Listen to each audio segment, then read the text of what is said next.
Okay, now we're going to take a look at the verse progression. This progression is a little more minimal than the intro riff, although the intro riff does kick in again in the second half of the verse, and it's going to be pretty much the same riff that we've been looking at. So what I'm going to do now is play through the first part of the verse riff for you, and then we break it down. Here we go. 1, 2, 3, 4.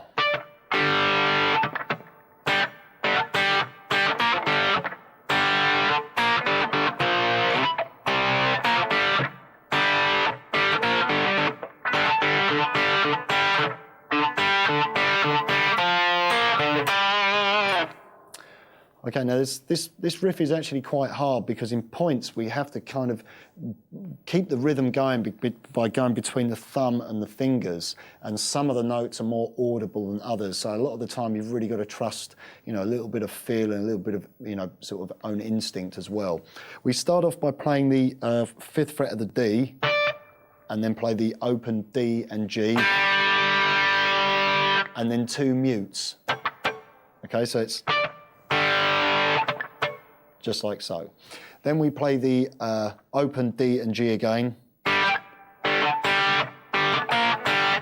Little rhythm there, 1, 2, and 3, and then we play open D and G to the 3rd fret D and G.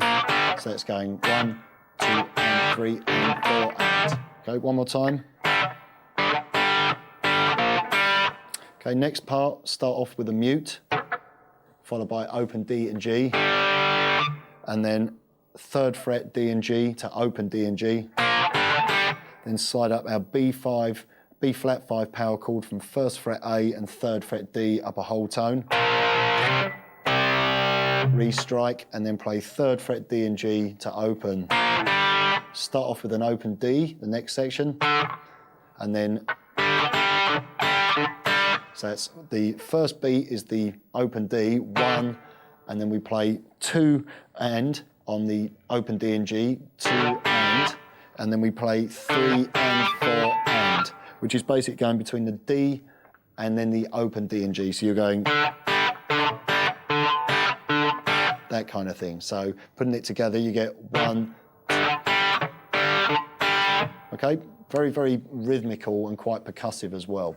The next bar, same kind of thing again. And then we play 3 on the D string to 3 on the on the G string, and then 5 on the A and 5 on the D. So you get. Okay, so here's the riff for the first part of the verse played nice and slowly. Here we go. 2, 3, 4.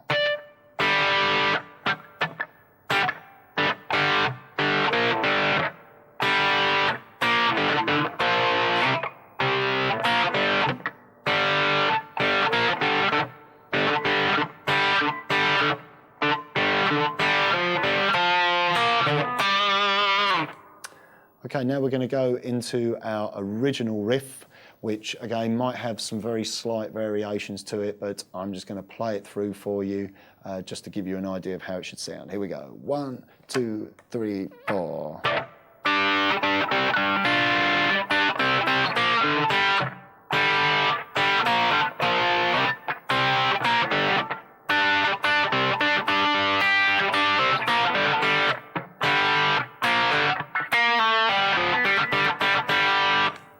Okay, one tiny little lick for us to look at, which was actually in the final bar. We played 3 on the G string and then pulled off between 2 to open on the G string, then play 3 on the D, followed by open D and G. Other than that, that riff was pretty much the same as what we've seen. I'm going to play it nice and slowly for you now. Just pay attention to that final bar with that little figure. Here we go. 2, 3, 4.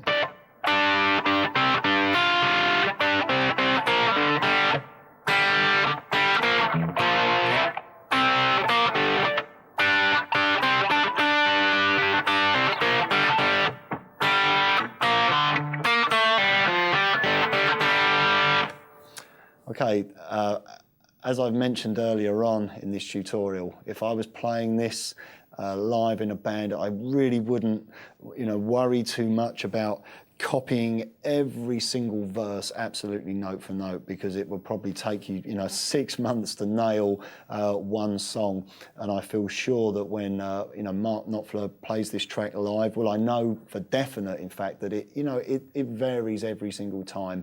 Even live, he puts in extra licks and stuff. So as long as you're playing within that ballpark of that riff, then it should sound pretty authentic.